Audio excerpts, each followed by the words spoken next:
to Book Club. My name is Lavasha. And I'm Squizzy. And today we're talking about chapters 11 through 15 of Tender Beast by LaSalle Sunbury. Okay, and for my little header for this chapter, I was like the pressure of conforming. And I noted that it seems like all of the siblings felt a little crushed under the thumb of Ainsley and can't understand why they all went along with it, excluding Dom. He seems to be the only one that doesn't seem to be crushed under her expectations, but he's the one that was crushed by being left out. And we learned this when they go to a party with Sunny. Darren and Kylie. The Middles. Darren and Kylie, the Middles, invited Sunny out to a party. And it's a party where that's, I guess, 18 or over. But she's not 18, but it didn't matter. But they let her into the club. But what I noticed was that the theme I have, like, it's not well worded, but I have a regularly scheduled programming versus interruptions. Like, it's like they were they're trying to sort of continue what they were doing. Yeah, but they don't know how to go on without Ainsley's controlling presence over all of them. And I noted that Darren seems to actually hope for a better relationship with Dom, and part of him is glad that their mom is dead. Oh yeah, Darren, And Kylie seemed upset with his sentiment that he was like, things are easier now that she's gone, and he was like, you don't think so? And she was like, no, because she seemed to have been maybe thriving under the pressure. Maybe because now she's struggling with her artwork and stuff, and she can't paint as well. But I also feel like there are things in the story since the beginning that sort of point to the fact that Kylie may be one of the ones in the family that most believes that Dom really killed his girlfriend. Yeah. So she's struggling with why are we suddenly more chummy with him? Why are we protecting him and stuff like that? But and why are you thinking about looking out for him? Why are you thinking about building a relationship with him? Because Darren was like, you're the best of us, Sonny. You're actually trying to get to know Dom now, which she isn't. That's something I noted in one of the later chapters. Like, everyone buys into, except Jeremy. Like, everyone, even the family, buys into Sonny's act. Yeah, it's so strange. You would think they knew, that. You would think they would realize that she's putting on fake smiles and stuff. Yeah.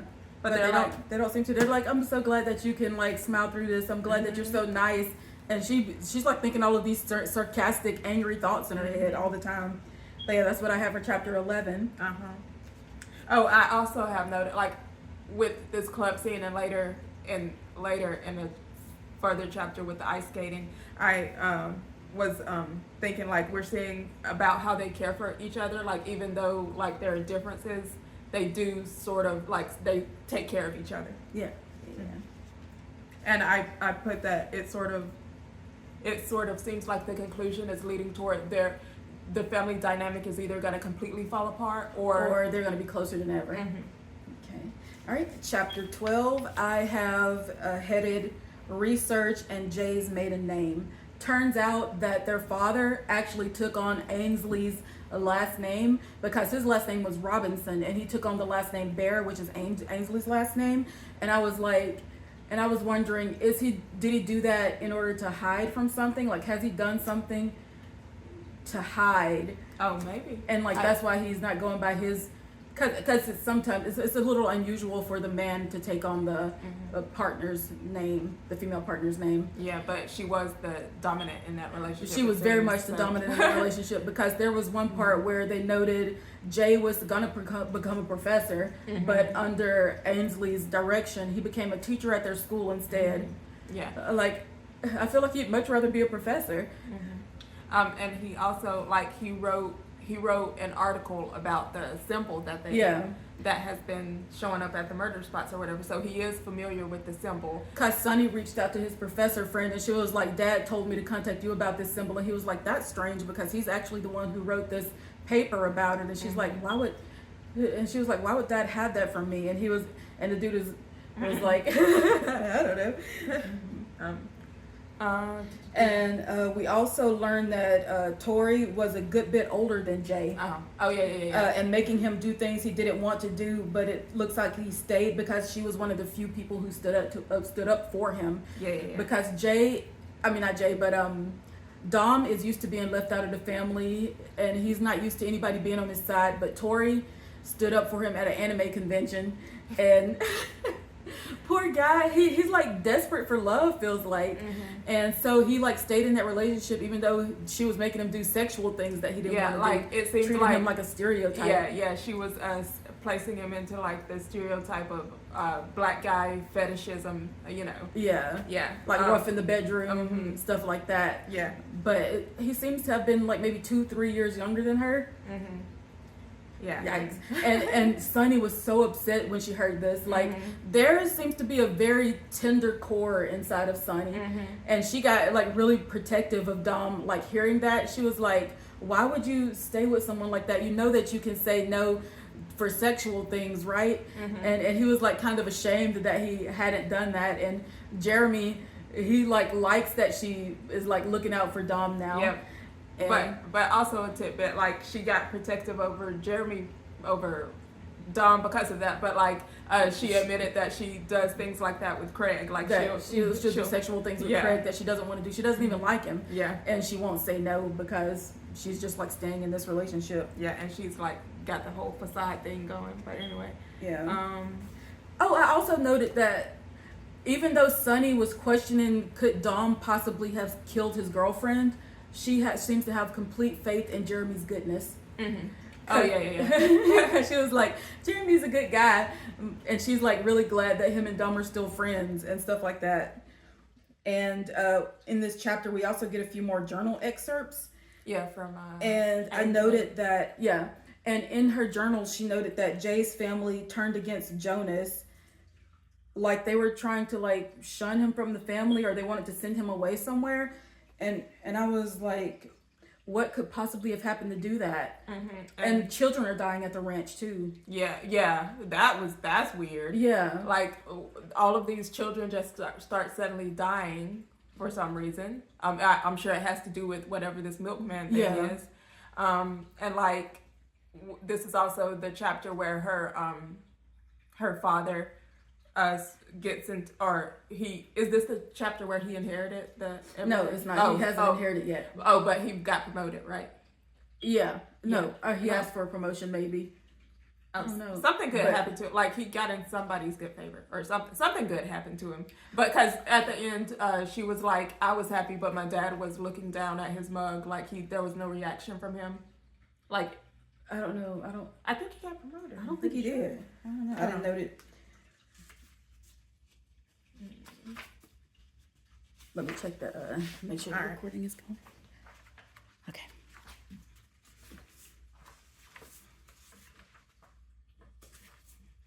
That's right. Yep. All right. Oh, what's amazing news? Okay. Oh, he got the house that. Oh yeah, Dad has been promoted to Mr. Poyer's job of technician supervisor, and they got his house. Oh, yeah. So she gets her own room, and she was like, it's amazing news. But when I looked at Dad, he was just staring down at the mug in his hands, eyes blank, not even the tiniest upward quirk of his lips. Yeah, so something happened. We don't know what, but like very strange things are going on at the ranch at this point. Okay. And it seems to be that like, you have to do something that you may not want to do, and then you get all of these favors or something. Yeah. And I know nothing supernatural has happened yet, but I'm like there's this supernatural atmosphere. Yeah, but I don't know if it's supernatural. Yeah. Okay. All right. Chapter 13. Sunny is attacked at school. Oh yeah. Yeah. And I noted not only was she attacked physically later in the story, but she was attacked verbally because she was helping these two girls.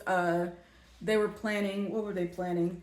some kind of event she's planning with these two other girls, but she left the room for a little bit. And just like I suspected, they're like, she's so nice, like the way they say it. Yeah. And she has like these fantasies of going in there and like showing that she overheard, of like having tears leaking down her face and making them feel bad. Like she always has these fantasies of like either people admiring her for doing something good or feeling bad for her for something.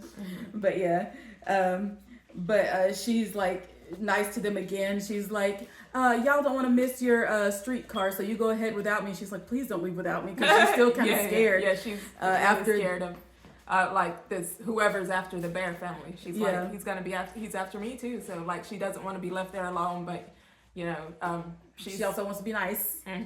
So she sends the girls ahead so they don't miss their only transportation home. And then as soon as she does, the killer shows up, completely hooded. Yeah, and I noted that he, not only do they, she, whatever it is, disguise their voice, they also make sure that she can't see their face. And I was like, this is somebody she knows. Yeah. I feel like this is somebody she probably interacts with on a possibly daily basis. What was I gonna say? I say it's the killer, but we don't know if there's more than one. Like, I feel like there's two. I definitely think there's two.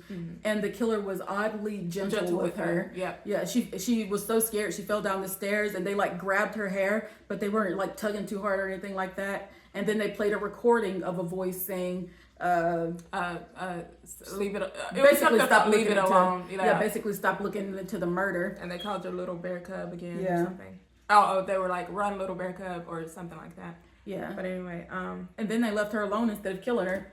Yeah. I'm just falling for every bait in the book, because later when when Darren is like, I'm really sorry, I'm like, was it Darren? Yeah. But also, like, when she goes home after this terrible event, Craig doesn't reach out to her to see if she's okay, and I'm like, was it Craig? Right. So yeah. So right now I'm wondering if it's somebody in her family or somebody in her friend group. Yep. And we should you know what we should do? We should like list the characters and be like have why it could be them and stuff like that. That would be good for a video. Next time. Yes. All right. Did you make any notes for this chapter? They look at my little but yeah, that's all I had for that one. That's what stood out to me. That's all I have for chapter 13. All right, chapter 14. Oh, and this is the chapter when the Middles, Sunny, and Dom go ice skating. They're trying to make Sunny feel better after her attack. Yeah, and Dom actually came and checked on her to see if she was okay. Yeah, and Dom was so happy to go ice skating with the family. She was like, she never even realized that she didn't consider that he didn't like being left out. For some reason, she thought he liked being alone, but then during this event, she realized that he doesn't. And I also noted that the Middles are having more and more disagreements in front of Sunny. Yeah. She used to think that they were pretty much on the same page about everything. And I noted, is this something that Ainsley had put on them? That, you know how some people are like, ooh, twins, they love doing this together, they love doing art together. Do they even both love art? Like, or is that like some kind of, thing that Ainsley... It might be some competitive thing, because like now Kylie is having trouble getting her artwork done, but like it seems to come easy for Darren. Yeah, it's always been easier for Darren. Yeah, there might be some frustration on Kylie's end. Yeah, with that. And like they also disagree. Darren thinks they should hang out with Dom more. Kylie doesn't. Yeah. And then later when they go home, Sunny walks into the barn. It's like a little area where Kylie and Darren usually do their artwork together. And she saw a piece of destroyed artwork, Kylie on the floor with a strange expression on her face, and then Darren bent over a table, possibly like he's in pain. And I was like, did they attack each other? I'm like, what happened in this scene? And then Sunny noted that they seem to hide exactly as much as she does. Yep. Like everybody in this family is putting on a personality. Yep. And like that, Sunny noted that it seems that they were also left something from their mom, but she doesn't know what it was. Yeah, every time she asks, did mom leave you something? Everybody just answers, just money. And she's like, they're lying. Dom was lying about it. Darren's lying about it. Kylie's lying about it, and she was like, what did they all leave? And I was like, did they leave a note? Watch out for Sunny? Right. Maybe? Right. Oh, I didn't even think about that. Like, what if she just left a note for like each? That would And be I fun. also noted that it seems so strange that Ainsley would leave post-it notes, and I was wondering, Yeah. did Dom actually leave a post-it note so that the family would pay attention to him? like, I don't know, like maybe it's something he added on. I do think it's strange that it's post-it notes. Like, Yeah. I was like, who leaves a wheel? And a post-it note. Yeah. Like, anyway. So yeah, I was wondering if it was maybe Dom. Like, poor guy, he needs them. He wants to be part of the family, and he never has been, and nobody knows why. Nobody questioned it. Nobody asked. Yeah, but And like even Jay treats him weird. Like, you see an outside kid? Like, what's going on? All right, chapter 15. Chapter 15. Sunny finally questions how her family has been run, but still can't seem to fault her mother. Mother. And I just see your next note, the creepy sleepwalking scene. Yeah, I was like, does Dom have a split personality, or has he always had sleep troubles, or has what's her name, the oldest sister, Carter, been giving him that Ambien? Was it Ambien or what was it? It was I feel like it was something else. Was it Ambien? Whatever it was like an addictive sleep drug, and Yeah, I there know that was they cause something. people to sleepwalk. There was in chapter 11, when they were having mimosas and watching cartoons, Sunny didn't want to take one because she thought having mimosas was out of the norm, and I was like, you think mimosas are out of the norm, but popping pills isn't? Like, Yeah, their older sister's just like, here's some alcohol, kids, and I'm just like, but anyway, yeah, so that image is stuck in my head, like the image I conjured of the Derek. Yeah, And no, like a Dom. Dom, yeah. that smile, Yeah. like smiling and his and eyes like, wide open, and like, watching her like when she left the room. Oh, so creepy. And apparently he's short and bald or something. I don't know. That was creepy. Like he's shorter than what's her face? He's shorter than Sunny, isn't he? Like they keep noting that he's like short and small and little. Yeah. So Dom was was he sleepwalking or was he awake? Like, Yeah, like I don't know. And also when she went out into the hallway, because she was like, gosh, Dom is freaking me out. So she goes out into the hallway and Darren is having a breakdown in Kylie's arms, and they end up taking him to apparently a psychiatrist appointment, something that he's been going to regularly. And she was like, the family has been hiding all the bad things from me. Yeah. They go to the hospital and take a secret wing to this nurse who has been helping Dom. I don't think she's a nurse. Darren, through his depression episodes. Yeah. And she gave him something so he would calm down and they'd be able to send him back home. And she goes, and when they get back home, Carter is out and waiting for them, and Sunny is like, she's like got questions. She's like, why did nobody tell me that this is happening with Darren? And Carter doesn't like the status quo being questioned, and Sunny realizes that no one, like, they like her, but they don't like how she's been the favorite, how she's been sheltered and stuff like that. And they're like, you've never asked anything before, mom's always protected you, and we're trying to do the same, so just stick to how things are. Yep. That's pretty much it. But yeah, that's what I've gotten for the chapters that we've read. I'm no closer to being sure who the killer could be. I think us like noting all the characters and knowing why they might be the killer is going to be really fun, and like it might open my eyes to some things. So, and it all relates back to this ranch, and so it's definitely somebody in her friend group or somebody in her family. Yeah, but I definitely don't think it's Carter. Yeah, like I just don't feel like that would be something she would do. And I hope it's not Jeremy. Like I'm pretty sure it's right? not. But like, yeah, I really hope it's not him. He's the one I'm putting my faith in. Like, yeah, just like Sunny. He's a good guy. He would never do anything bad. But yeah, we'll be back with you again next week, Wednesday, 9 a.m. with chapters 16 through 20. So we're moving along at a pretty fast pace now. There's only, 30-something chapters in the book, 35 chapters? Yep. We're going to be finished before you know it. Hope you guys are keeping up. Yep.